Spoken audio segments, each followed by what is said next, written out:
네, 사랑하는 성도님들, 이 예레미야 31장 말씀은 너무나 극적으로 하나님의 위로를 우리에게 전달하고 있습니다.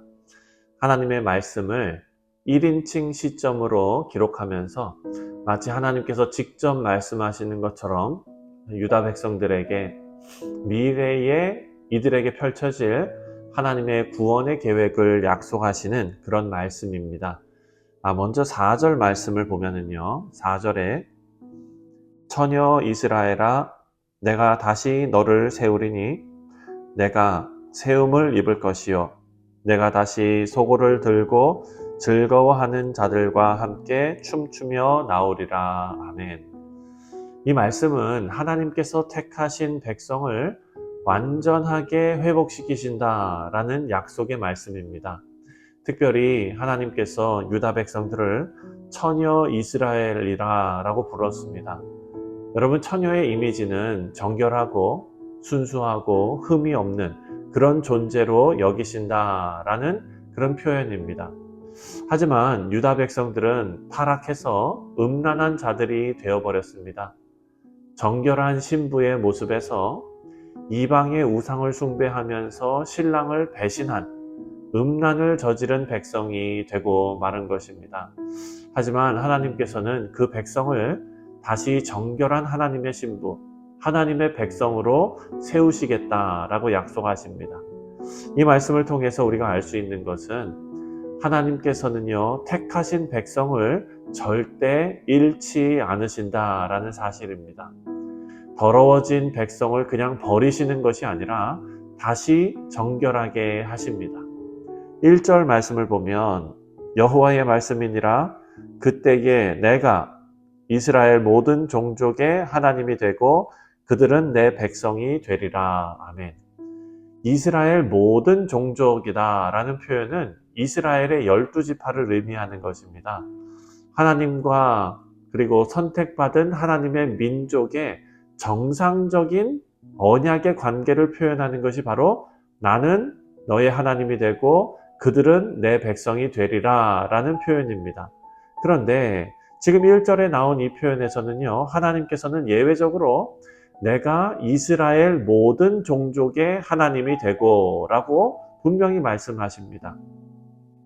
이 말씀은 예레미야에 의해서 유다 백성들에게 주어지는 말씀인데 하나님께서는 유다뿐만 아니라 BC 722년에 멸망한 북왕조 이스라엘까지도 포함시켜서 전 민족적인 차원으로 회복시키실 것을 강조하시는 것입니다. 북이스라엘은요, 다윗 왕조를 배신하고 따로 나라를 세웠죠. 그리고 계속해서 하나님의 언약에서 벗어난 길을 걸어갔던 민족입니다. 그렇지만 하나님께서는 남유다뿐만 아니라 북이스라엘까지 하나님의 구원과 회복의 계획에 그 모두를 포함시키셨다라는 것을 알 수가 있습니다. 이런 하나님의 계획은요, 실제로 역사적으로 유다가 포로에서 해방될 때 북이스라엘도 아수르에 의해서 끌려가고 흩어졌던 사람들까지 함께 돌아온 것을 우리가 압니다. 이 말씀은 하나님께서 택하신 백성은 하나도 잃지 않고 부르신다라는 것을 우리가 알 수가 있습니다. 자, 우리 사랑하는 성도님들, 하나님께서 택하신 백성은요, 다 구원에 이르게 될 줄 믿습니다. 하나님께서 택하신 우리 성도님들은 하나님의 구원에 대해서 조금도 의심하지 마시길 바랍니다. 하나님께서 우리 교회 모든 성도님들을 사랑하시고 택하셔서 부르셔서 하나님의 귀한 백성으로 성장하게 하시는 줄 믿습니다. 3절 말씀을 보면은요, 하나님의 사랑이 어떤 사랑인지 잘 표현이 되어져 있습니다. 3절을 보면 옛적에 여호와께서 나에게 나타나사 내가 영원한 사랑으로 너를 사랑하였기에 인자함으로 너를 이끌었다 하였노라. 아멘. 자, 이 말씀에 나오는 옛적에 라는 것은요, 우리가 두 가지 의미로 해석할 수가 있습니다. 첫 번째는 말 그대로 아주 오래전에 라는 의미죠. 시간적인 의미입니다. 하지만 두 번째 의미는요, 아주 먼 곳에서 라는 의미로 해석될 수도 있습니다. 먼 곳은 물리적으로 먼 곳을 생각할 수 있지요. 하나님의 임재를 상징했던 시온으로부터, 예루살렘으로부터 이들은 먼 곳으로 끌려와서 포로 생활을 하고 있습니다. 이것은 또한 영적인 차원으로 하나님과의 관계라는 측면에서 생각해 보면 이 먼 곳은 죄로 인해 하나님과 멀어진 간격을 상징하는 말씀이기도 합니다.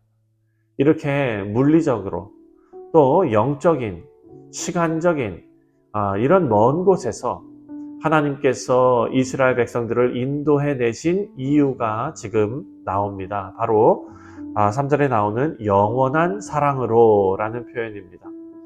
하나님께서는 이스라엘을 하나님의 백성으로 택하시는 그 순간부터 그들에게는 변함없고 한결같으신 사랑으로 함께 하셨다라고 기록해 놓은 것입니다. 그 사랑이 지금은 재앙의 모습으로 나타났지만 그 재앙은, 그 징계는 하나님의 뜨거운 사랑의 과정입니다. 이 백성을 정결하게 하는 과정이고요. 이 재앙이 없다면 이 백성을 정말로 버리시는 것입니다. 우리 사랑하는 성도님들, 우리는 하나님의 사랑을 의심하지 말아야 될 줄 믿습니다. 하나님의 사랑은 무분별한 애정이 아닙니다. 이 사실을 우리가 마음속 깊이 이해한다면 하나님의 사랑을 의심하지 않을 수 있습니다. 그리고 이런 확고한 믿음이 우리에게 있다면 우리는 하나님을 섬기며 살 수 있습니다. 그리고 그것이 우리에게 얼마나 큰 복인지 깨닫게 될 것입니다. 6절 말씀입니다. 6절에 에브라임 산 위에서 파수꾼이 외치는 날이 있을 것이라. 이르기를 너희는 일어나 우리가 시온에 올라가서 우리 하나님 여호와께로 나아가자 하리라. 자, 6절에 나오는 에브라임은 우리가 잘 아는 대로 북이스라엘을 지칭하는 말입니다. 북이스라엘에게 파수꾼이 외치는 날이 있을 텐데 이제 시온에 올라가서 예배하자, 하나님께 나아가자 라고 외치는 날이 올 것이라는 말씀입니다. 자, 사실 이 말씀은 가슴 벅찬 말씀입니다. 북이스라엘 백성들은요, 이스라엘이 남북으로 분열된, 나눠진 그 이후에 시온에 가서 하나님의 성전에서 예배할 수 있는 기회가 없었습니다. 북이스라엘 왕이지요, 가장 악한 왕, 여로보암 왕이 예루살렘으로 가는 길을 막았습니다. 완벽한 단절입니다. 자신의 왕권을 약화시키고 백성들이 다시 다윗 왕조에게 마음이 갈까봐 예루살렘 성전에 가서 예배하는 것을 막아버렸습니다. 우리 사랑하는 성도님들, 하나님을 마음껏 예배하고 섬길 수 있는 것은 우리의 특권이고 하나님께서 우리 인생에 베푸신 가장 귀한 복입니다. 우리가 예배할 수 있는 이 복은 절대 가볍게 여기지 말아야 할 것입니다. 6절 말씀에 나오는 대로 북이스라엘 백성들에게 하나님을 예배하고 섬기는 것이 얼마나 중요한 일인지, 그리고 그것이 얼마나 귀한 일인지 알려주고 있습니다. 바라고 기도하기는 우리 모두가 하나님을 섬기고 예배하는 일에 그 소중함을 깊이 깨닫고 매일을 하나님을 예배하는 삶으로 만드시는 우리 복된 성도님들 되시기를 주님의 이름으로 축원드립니다. 기도하겠습니다.